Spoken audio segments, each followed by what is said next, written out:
Hello students, हम लोग geography पढ़ रहे थे क्लास 7 का। ऑलरेडी 4 चैप्टर पढ़ चुके हैं।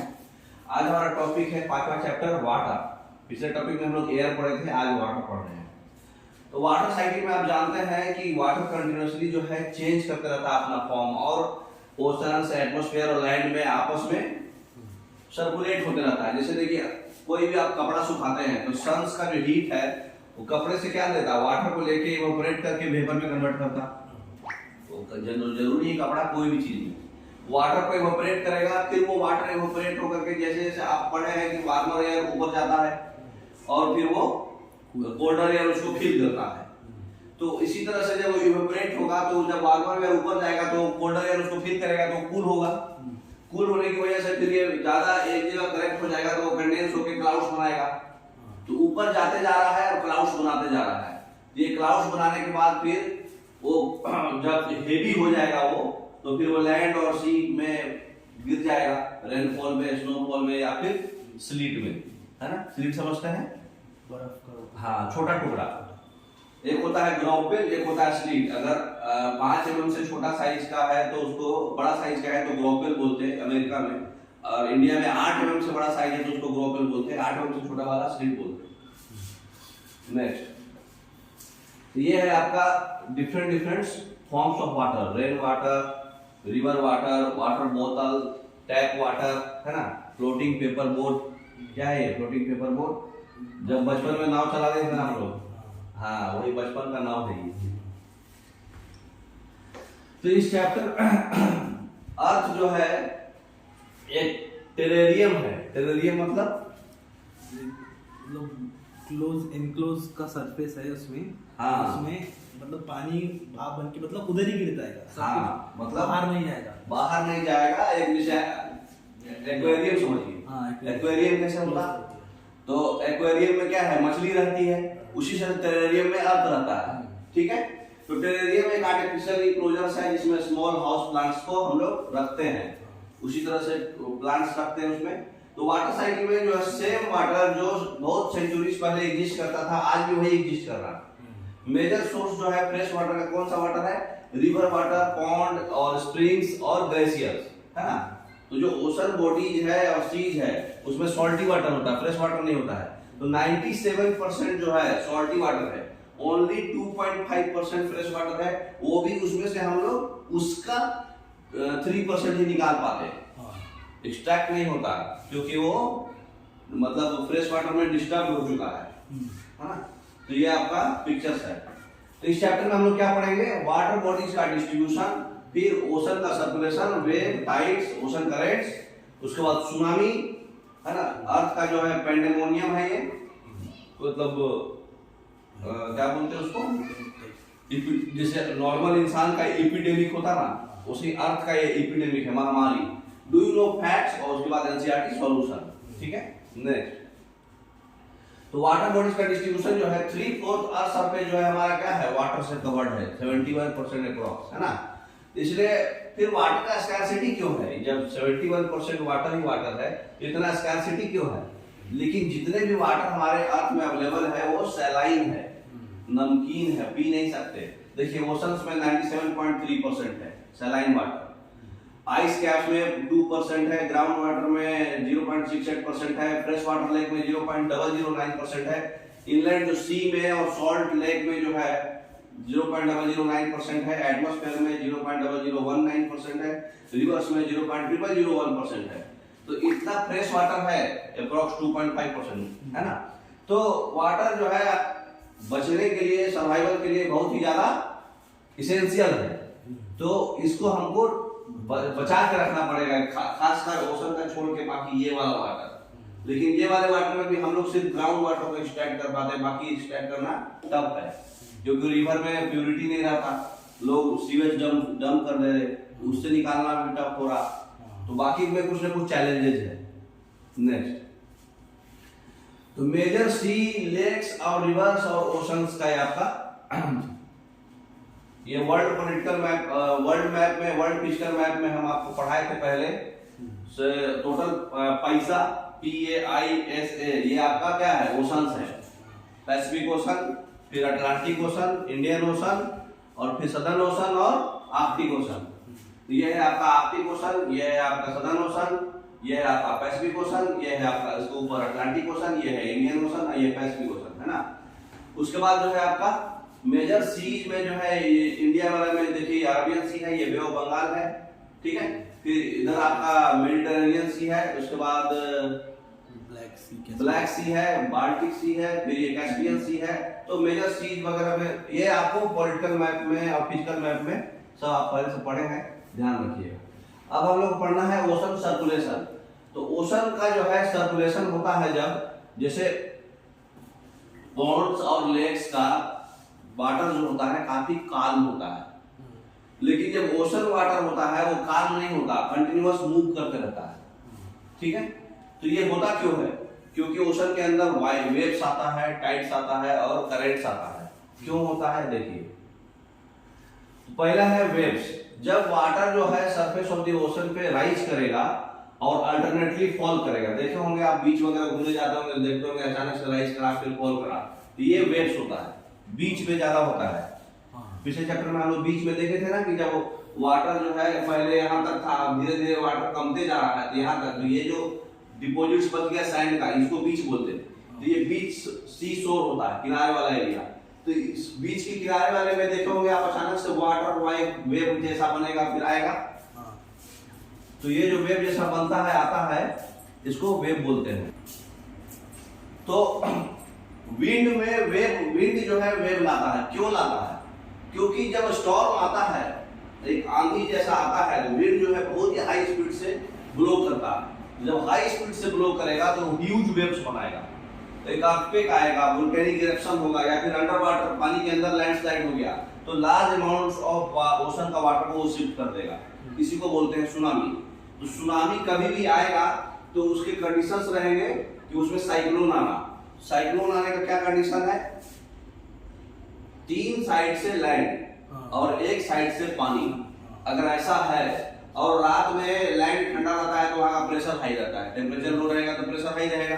तो रात की टाइम में ही ज्यादातर ये इफेक्टिव होता है। तो यहाँ पर प्रेशर हाई है और समुद्र में जैसे आपका ये बे ऑफ बंगाल वाले एरिया में 3 साइड से जमीन है और 1 साइड से पानी है, तो वो वाला एरिया जो है उसमें क्या हो रहा है, यहाँ पर लो प्रेशर है, यहाँ पर हाई प्रेशर है। तो साइक्लोन जो होता है, जैसे नॉर्मल विंड जो है हाई प्रेशर से लो प्रेशर मूव करती है हॉरिजॉन्टली, लेकिन साइक्लोन जो होता है वो लो प्रेशर से हाई प्रेशर मूव करता है, और एंटी साइक्लोन हाई प्रेशर से लो प्रेशर। तो लो प्रेशर से हाई प्रेशर मूव होने की वजह से ओशन का और समुद्र का जितना भी पानी है बहुत ही ज्यादा ह्यूज स्पीड से वेव बना करके पूरे को कवर कर देता है। तो इसी की वजह से साइक्लोन जो है कोस्टल एरिया में, खासकर ईस्टर्न कोस्ट उड़ीसा के आसपास में ज्यादा आता है।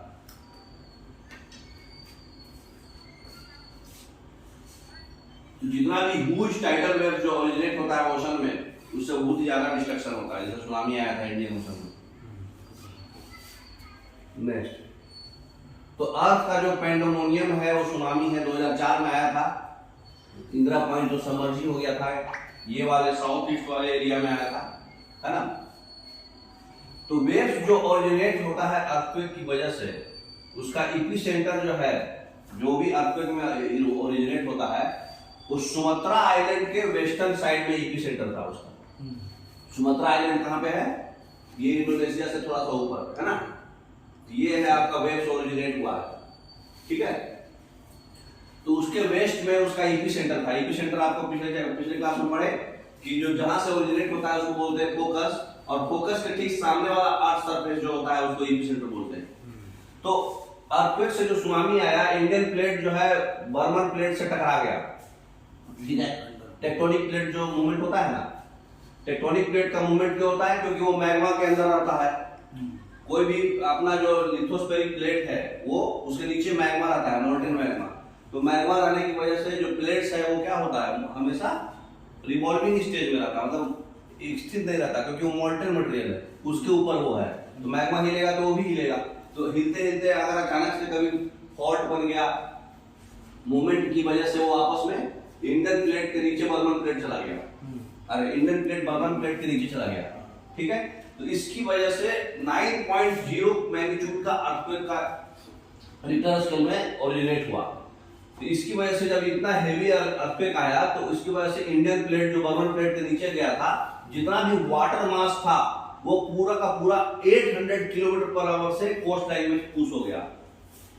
यहाँ का जितना भी वाटर मास था 800 किलोमीटर पर आवर से पूरा पुश हो गया, धक्का हुआ। ठीक है, तो ये इंदिरा पॉइंट जो सदर्न मोस्ट पॉइंट है इंडिया का, वो तो डूब ही गया, पूरा खत्म ही हो गया, उसका नामो निशान मिल गया। ठीक है, 10,000 पीपल से भी ज्यादा लोग अफेक्ट हुए, लाखों का घर बर्बाद हो गया। जो भी अफेक्टेड एरिया था वो आंध्रा, तमिलनाडु, केरला, पुडुचेरी, अंडमान निकोबार आइलैंड का कोस्टल एरिया था, ये वाला एरिया। इधर से पुश हुआ, सॉरी इधर से पुश होके पूरे पूरे यही चला गया था। ठीक है, नेक्स्ट देखिए, दिख रहा कैसे बर्बाद हुआ है, देखिए। अब क्वेश्चन है कि क्या सुनामी प्रेडिक्टेबल है? हम पहले से पता अनुमान लगा सकते हैं? हाँ, 3 से 4 घंटा पहले आप सुनामी को पता कर सकते हैं। 3 से 4 घंटा पहले वो नोटिस देगा। तो जैसे इंडियन ओशन और पैसिफिक ओशन में पढ़िए, इंडियन ओशन को, पैसिफिक ओशन को हम लोग रिंग ऑफ फायर भी बोलते हैं, है ना। तो सुनामी जो है दिसंबर 2004 में जो आया था, सबसे डिवास्टेटिंग सुनामी आया था पिछले लास्ट 100 साल में। तो मॉनिटरिंग सही से नहीं हुआ है, इसे अर्ली वार्निंग सिस्टम हमको नॉलेज नहीं था। इंडियन ओशन के जो भी कोस्टल एरिया में जो रहते हैं उनको अर्ली वार्निंग सिस्टम मिला था। तो फर्स्ट इंडिकेशन सुनामी का क्या है कि कोस्टल एरिया से जितने भी लोग हैं, वहां से जानवर हैं, सब ऑटोमेटिक वहां से निकलने लगेंगे। क्यों? क्योंकि अर्थक्वेक तो भाई अर्थ सरफेस पे आएगा तब आपको फील होगा, लेकिन उसके नीचे जो है समुद्र वाला एरिया जो है, समुद्र तो अर्थक्वेक से नीचे है, क्योंकि लिथोस्फीयर का 2 प्लेट होता है। हाँ, कॉन्टिनेंटल क्रस्ट और ओशनिक क्रस्ट। तो ओशनिक क्रस्ट तो नीचे है, तो वो एरिया पहले अफेक्ट होगा। वो एरिया पहले अफेक्ट होगा तो वहां की मछलियां जो है उसको वेव फील हो जाएगा, तो वो अचानक से उछलने लगेगी पूरा। वो जो हाथी है उसका पैर में पैडेड फीट रहता है, तो सेंस कर लेता है पहले, वो कस के चिल्लाने लगेगा। पक्षियां जो है वो फील कर जाएंगी। तो ये मतलब वहां जो है ऑटोमेटिक वहां के एरिया जो है खाली हो जाएगा, जितने भी जानवर है वो खाली कर देंगे, फील कर लेंगे पहले ही। तो ये सेंस आपको पहले ही समझना पड़ेगा, 3 से 4 घंटा पहले फील कर देंगे। अब हमारा टॉपिक है टाइड्स। टाइड्स क्या होता है? जो रिदमिक राइज और फॉल हो रहा है ओशन वाटर का लेवल एक दिन में 2 बार, है ना, उसको टाइड बोलते हैं। तो टाइड 2 प्रकार का होता है, हाई टाइड और लो टाइड। टाइड्स बनता क्यों है? सन और मून के बीच में जो ग्रेविटेशनल पुल होता है अर्थ सरफेस पे, वो टाइड करता है। ठीक है, तो ये हमारा, जैसे मान लो टाइड होगा तो अचानक से हमेशा हाई राइज एंड फॉल होते रहेगा रिदमिक वे में। ठीक है, तो मून जो है सन को खींचता है, ठीक है ना, मतलब सन जो है मून को खींचता है, तो उसके बीच में अर्थ सरफेस जो है उसके बीच में आता है, तो डिस्टर्ब होकर के ग्रेविटेशनल पुल होता है। नेक्स्ट, तो फुल मून और न्यू मून के टाइम में जो सन है और जो मून है, जो अर्थ है, वो तीनों एक ही लाइन में रहता है। फुल मून और न्यू मून में हमेशा, न्यू मून में जो है इधर रहेगा, फुल मून में उधर रहेगा। तो उसकी वजह से ग्रेविटेशनल पुल ज्यादा होगा, है ना, क्योंकि एक ही लाइन में है तो उसको खींचेगा, सन तो डायरेक्ट खींच लेगा, है ना। तो हाई टाइड्स काउज होगा, इसकी वजह से स्प्रिंग, इस हाई टाइड्स को बोलते हैं स्प्रिंग टाइड। ठीक है, नेक्स्ट, तो जब मून जो है फर्स्ट और लास्ट क्वार्टर वाले स्टेट में रहेगा तो उस समय ओशन वाटर जो है डायगोनली अपोजिट डायरेक्शन में जाएगा। सन और मून का जब जैसे मून जो है यहाँ था तो बहुत हाई टाइड था, अब ये पोर्शन में जब आएगा तो इसको सन जो है स्लाइडिंग में खींचेगा ना, तो ये कम खींचेगा, सबसे कम खींचेगा, तो सबसे कम खींचने की वजह से इसमें लो टाइड होगा। ये टाइड को हम लोग क्या बोलते हैं? नीप टाइड। हाई टाइड को क्या बोलते थे? Spring tide. और लो टाइड को नीप टाइड। तो टाइड का एडवांटेज क्या है? हाई टाइड होगा तो नेविगेशन करना आसान होगा, वो आपको हवा उसी चीज में जाएगा, वो ऑटोमेटिक जाइएगा। उसके बाद जो है ये हाई टाइड में फिशिंग भी आसान होगा, है ना, उसके बाद टाइड जो है इलेक्ट्रिसिटी भी जनरेट करता है, टाइडल पावर प्लांट भी बनता है। तो ये हाई टाइड जो है फायदेमंद चीज है। नेक्स्ट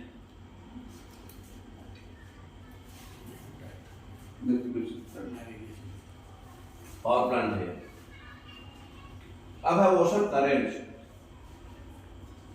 ओशन को करंट लेंगे तो ओशन करंट आएगा। तो जो वाटर का स्ट्रीम्स जो है ओशन सरफेस पे एक फिक्स डायरेक्शन में हमेशा फ्लो करता है ना। तो इसमें दो टाइप का करंट होता है, एक वार्म ओशन करंट, एक cold ocean current. Warm ocean current किधर होगा? शुरुआत होगा इक्वेटर में और जाएगा पोल की तरफ, नीचे से ऊपर, है ना। और कोल्ड ओशन करंट जो है पोल एरिया से हाई अल्टीट्यूड से लोअर अल्टीट्यूड में आएगा, मतलब ट्रॉपिकल एरिया में आएगा, मतलब पोल से इक्वेटर। तो इक्वेटर से पोल गया तो वार्म ओशन करंट, और पोल से इक्वेटर आया तो कोल्ड ओशन करंट। तो नाम कैसे समझना है, कहां से उसका ओरिजिन हुआ है वही उसका नेचर होगा। इक्वेटर गर्म रहता है क्योंकि वर्टिकल सनराइज है वहां, तो इक्वेटर गर्म रहता है तो वार्म ओशन करंट इक्वेटर से जा रहा है। जा कहां से रहा है वो हमें, कोल्ड ओशन करंट कहां से आ रहा है? पोल से। पोल ठंडा रहता है तो इसलिए कोल्ड ओशन करंट। नेक्स्ट अब है हमारा डू यू नो सैलिनिटी क्या होता है? सैलिनिटी जो है अमाउंट ऑफ साल्ट है जो ग्राम में नापते हैं प्रत्येक 100 ग्राम में पानी में, है ना।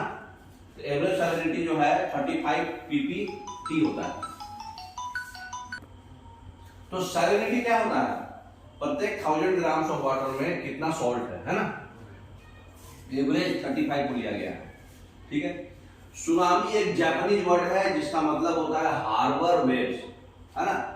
जैसे जैसे हार्बर डिस्ट्रॉय होगा या सुनामी होगा, हार्बर बोले तो एयरपोर्ट जैसे होता है वैसे ही सी पोर्ट होता है। तो जहां से निकलता है वो सी पोर्ट से, जहां जैसे एयरपोर्ट से जहां से टेक ऑफ होता है उस तरह से सी पोर्ट से जहां से टेक ऑफ होता है, मतलब जहां से वो निकलता है वो हार्बर है ना। तो सुनामी आएगा तो हार्बर डिस्ट्रॉय हो जाएगा, इसलिए वो हार्बर वेव्स कहते हैं उसको। 22 मार्च को वर्ल्ड वाटर डे मनाया जाता है, जब हम लोगों को वाटर कंजर्व करना चाहिए डिफरेंट तरीका से। 22 मार्च को वर्ल्ड वाटर डे मनाया जाता है, ध्यान रखिए। नेक्स्ट उसके बाद जो है आपका डू यू नो डेड सी जो है इजराइल में, उसका सैलिनिटी 340 ग्राम्स पर लीटर ऑफ वाटर है। स्विमर्स जो है इसमें फ्लोट कर सकते हैं क्योंकि इसका सॉल्ट कंटेंट इतना ज्यादा है कि डेंसिटी बहुत ही ज्यादा हो गया। जब आपका डेंसिटी ज्यादा हो जाएगा तो आप आराम से डूबिएगा नहीं उसमें, है ना, तो आसानी से फ्लोट कर सकते हैं। तो ये डेड सी है इजराइल में, 340 ppm है उसका। Waves are formed when winds, waves का फॉर्म होता है जब विंड्स जो है ओशन सरफेस की तरफ मूव होता है ना। तो स्ट्रॉन्गर विंड ब्लो करेगा तो बड़ा सा वेव बनेगा, है ना। धीरे विंड ब्लो करेगा तो छोटा सा वेव बनेगा। नेक्स्ट तो आपका चैप्टर कंप्लीट हो गया। आइए एनसीईआरटी सॉल्यूशन देख लेते हैं। बताइए प्रेसिपिटेशन क्या होता है? जो भी मॉइस्चर है इवेपोरेट करके क्लाउड्स बनाता है, कंडेंस करके क्लाउड बनाएगा, फिर हेवी होगा तो गिर जाएगा। रेनफॉल में, स्नोफॉल में, हेल में, स्लिट में, ये मिस्ट में, इसको बोलते हैं प्रेसिपिटेशन। वाटर साइकिल क्या होता है? ऐसा प्रोसेस जिसमें वाटर कंटिन्यूअसली अपना फॉर्म चेंज कर रहा है और ओशंस, एटमॉस्फेयर और लैंड के बीच में जो कंटिन्यूअस सर्कुलेट होते रह रहा है, ये आपका वाटर साइकिल है। क्या फैक्टर्स है जो आपके हाइट ऑफ द वेव्स को अफेक्ट करता है? विंड, है ना, earthquake, volcano, under water slide और मून का ग्रेविटेशनल पुल। तो अभी हम लोग पढ़ चुके हैं ये सब, wind, earthquake, volcanic eruption, under water landslide, moon, earth, sun, जो भी है ये सब फैक्टर्स अफेक्ट करता है हाइट ऑफ द वेव्स। कौन सा फैक्टर जो है ओशन वाटर के मूवमेंट को ज्यादा अफेक्ट करता है? ये भी अभी पढ़े। अर्थ, सन और मून का ग्रेविटेशनल पुल जो टाइड्स में आया था, और विंड, है ना। फिर टाइड्स जो है क्या होता है, कैसे बनता है? तो रिदमिक राइजिंग पॉइंट जो होता है ओशन वाटर का एक दिन में 2 बार, उसको टाइड बोलते हैं। ये कैसे बनता है? अब अगला टॉपिक है हमारा वाटर ओशन करंट्स। अगला क्वेश्चन क्या है? ओशन करंट्स क्या है? ओशन करंट्स जो स्ट्रीम्स ऑफ वाटर है कॉन्स्टेंटली जो है ओशन सरफेस पे फ्लो करते रहता है एक फिक्स डायरेक्शन में, एक डेफिनाइट डायरेक्शन में, जो हो सकता है वार्म हो और कोल्ड हो। अगर इक्वेटर से निकला है तो वार्म, पोल से निकला है तो कोल्ड। नेक्स्ट अब रीजन बताइए, ओशन वाटर जो है सॉल्टी होता है, क्यों? तो वाटर का ओशन जो, अरे ओशन का जो वाटर होता है वो सॉल्टी क्यों होता है? क्योंकि इसमें डिजॉल्व सॉल्ट बहुत ज्यादा होता है। वाटर का जो क्वालिटी है हमेशा डेटोरिएट होते रहता है, क्यों? क्योंकि क्वालिटी ऑफ वाटर डेटोरिएट इसलिए हो रहा है क्योंकि वाटर जो है जुडिशियसली आदमी यूज नहीं कर पा रहा है ना। इंडस्ट्रियल इफ्लुएंट्स, अनट्रीटेड वाटर जो इंडस्ट्री से है वो आकर के रिवर्स और स्ट्रीम्स में मिक्स कर दिया जा रहा है, सीवेज डिस्पोजल हो रहा है। तो इसकी वजह से जो है रिवर वाटर का जो प्योरिटी वाला है वो तो खत्म ही हो गया। अब जो भी बच रहा है अंडरग्राउंड वाटर बच रहा है। अब ये सब जो अनट्रीटेड जो वाटर है, केमिकल जो इंडस्ट्री से निकल रहा है, वो अगर रिवर्स स्ट्रीम्स में डालेंगे तो इनडायरेक्टली नीचे नीचे जाके वो ग्राउंड वाटर को भी इफेक्ट करेगा। तो आप जुडिशियसली यूज नहीं कर रहे, प्लानिंग में यूज नहीं कर रहे, इसलिए डिस्टर्ब हो रहा है। नेक्स्ट करेक्ट आंसर बताइए। The process by which water continuously change it's form and circulates between ocean atmosphere line is called water cycle. Generally war ocean currents कहां से ओरिजिनेट होता है? इक्वेटर से। और रिदमिक राइज एंड फॉल जो होता है ओशन का दो बार में, इसको क्या बोलते हैं? टाइड, है ना। नेक्स्ट मैच कीजिए कैस्पियन सी, टाइड, सुनामी, ओशन करंट। क्या है? ओशन करंट जो है डिफरेंट पाथ पे जो वाटर फ्लो करता है, तो ये 4 का डी हो गया, है ना। सुनामी क्या है? स्ट्रॉन्ग साइक्लिक वेव है। टाइड क्या है? Periodical rise and fall of water होता है। कैस्पियन सी सबसे लार्जेस्ट लेक है, डायरेक्ट मिला हुआ है सब, है ना। नेक्स्ट चैप्टर आपका खत्म हो गया, आशा करता है आपको समझ में आया होगा। Okay, thank you.